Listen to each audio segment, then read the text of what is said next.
Remercier les collègues. Maintenant, profite d'être sur les champs. Ouais. Ils sont partis de Lille aux Aurores pour venir manifester à Paris. On espère rassembler 25 000, 30 000 collègues et puis on poursuivra toute la journée dans cette bonne ambiance. Encore un grand merci. Bravo! Des policiers unis pour exprimer un malaise qui ronge de plus en plus leur profession. C'est un mélange de tout, c'est de la colère, de la tristesse, parfois de la peur et à se demander où on va et demain quel sera notre avenir pour nos policiers.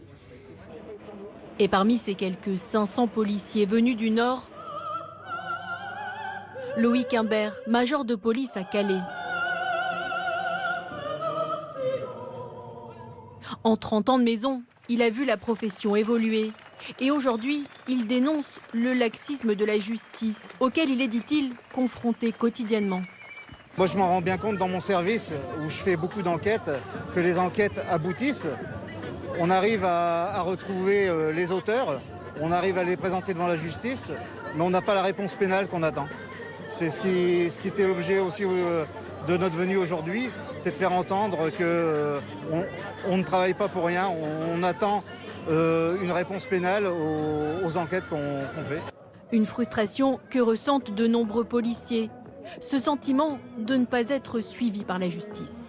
Quand vous interpellez un jeune auteur d'un cambriolage, je ne dis pas une infraction d'aller voler une orange à Carrefour, ou d'un rodéo de moto, de voiture, ou ce que vous voulez. Le jeune, s'il est convoqué au tribunal dans 8 mois, qu'est-ce que vous voulez?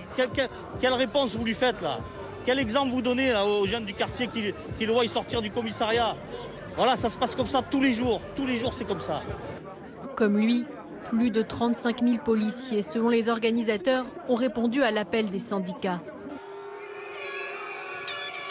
Un rassemblement organisé symboliquement 2 semaines jour pour jour après le meurtre d'Éric Masson à Avignon.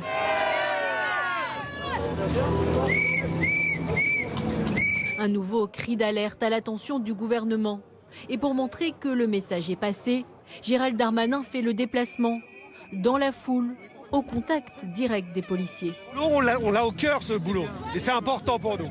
Et vous savez très bien que les Français vous soutiennent et c'est difficile, vous avez raison. Et tous les matins quand je me lève, tous les soirs quand je me couche, je pense à vous. Donc n'ayez aucun doute sur le soutien que je vous porte. Merci. Mais la promesse ne semble pas convaincre. Le ministre de l'Intérieur est hué.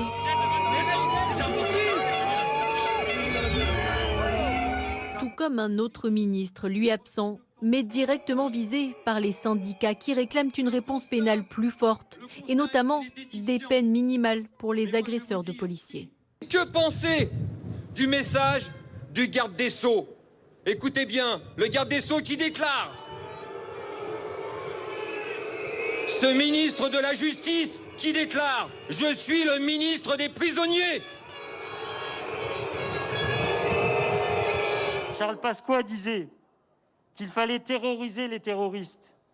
Il est temps surtout de frapper les petites frappes. Il faut bien sûr les frapper pénalement, mais lourdement et fermement.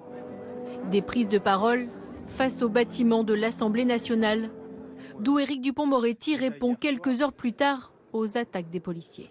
Ce qui me semble dangereux pour notre démocratie, c'est que l'on oppose en permanence et à des fins électoralistes, et donc avec un certain cynisme, la justice et la police.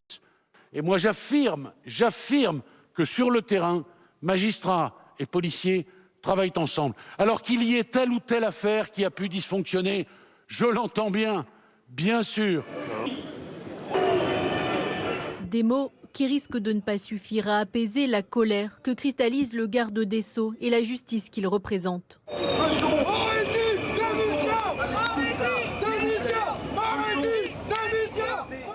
Mais pour ce policier, en poste depuis 15 ans, le mal-être de sa profession ne se résume pas au volet judiciaire. Selon lui, les policiers doivent être mieux accompagnés pour gérer les traumatismes auxquels ils font face.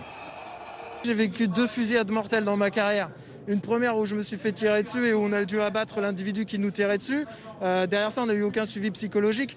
Je devais avoir 20 ans, 22 ans. Quelques années plus tard, je suis intervenu sur une fusillade aussi où j'avais un de mes amis au téléphone qui nous criait de le rejoindre et qui a pris 2 balles dans le dos, qui est mort dans nos bras. Et c'est nous qui avons annoncé le décès à sa mère. Le lendemain, on était en service, on n'avait pas de suivi psychologique.